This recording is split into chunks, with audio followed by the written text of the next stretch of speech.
Ladies and gents, what's happening? We're back again. Bryant McFadden, you guys know me as B-Mac, Champions Collective Podcast. Thank you for giving us your ears and your eyes.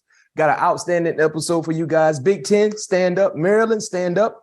We got no other than Ruben Hyppolite joining me here, junior linebacker out of South Florida. Of course, went to the same high school, MacArthur, Mustang Pride.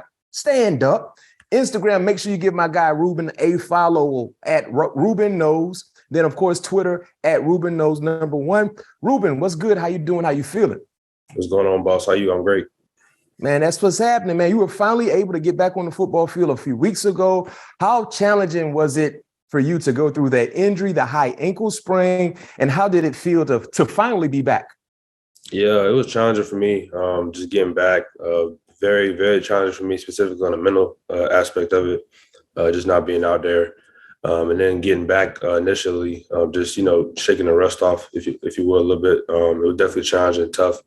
But I just had to keep grinding, keep putting in the ample work just to get back to myself. So it's been a challenge, but I've been, taking it headstrong and just taking it day by day. What did you see from the guys in terms of growth while you couldn't be on the football field? Yeah, I mean, everybody's just gelling well and playing together. I think we're starting to really gel as a unit, like I said before, and really just play for one another. And we're playing for a greater cause, not just, individually or for ourselves. So I've definitely seen that out of the group, out of the defense as a unit. And I'm proud of those guys. Leadership is something we discussed with you in the beginning of the season. But how did you try to lead from the sidelines? Yeah, the biggest thing for me was just being vocal, still being vocal, even if I couldn't be out there on the field. My coach, he still wanted me to be present in the meeting room. So that was big. That was one thing that I was really big on, still being present in the meeting rooms. And then I took it upon myself to really just go 100% on getting back healthy, because I think that was the most important thing I could do as a leader. It looks good, leading and coaching the guys up from the sideline. But I mean, I'm most effective when I'm on the field.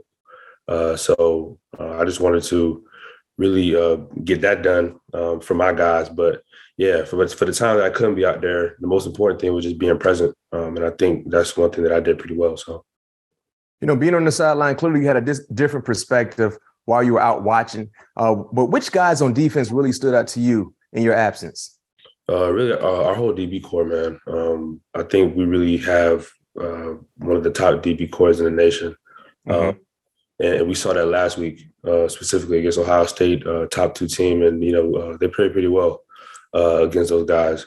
And our linebacker room as well held up pretty well also, being the leaders and getting everybody aligned and really stepping up when we needed them. I think our front 7 as well, really our whole unit. It's not really, specific unit that stands out. Like I said, we all came together and we all played as one. And that's the, couple of things that I saw when I was out. Everybody just, playing for each other, just standing up for each other. So. Yeah. And you talked about the Ohio State game. The final score isn't indicative on how close the Terps played Ohio State last week. What type of fight did you see from your team?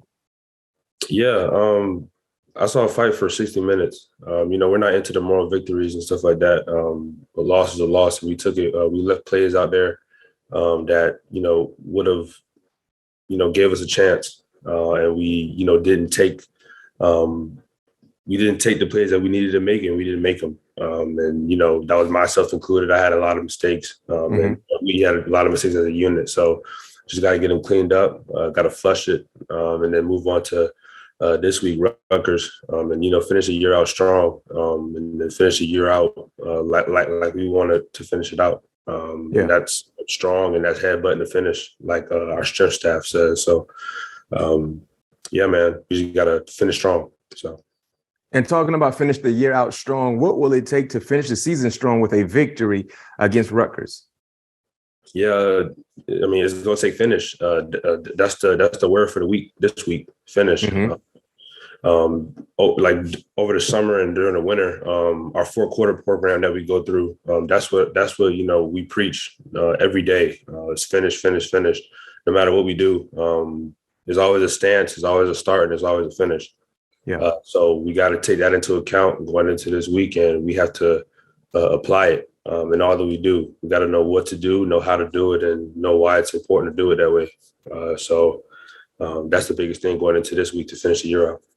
What do you expect to see from your defense this Saturday against the Scarlet Knights?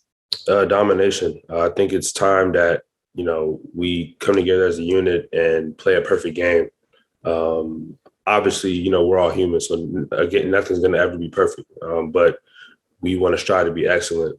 And that's one of the things that we're hammering this week in practice and in preparation. So I think that's what you're going to see from us this weekend.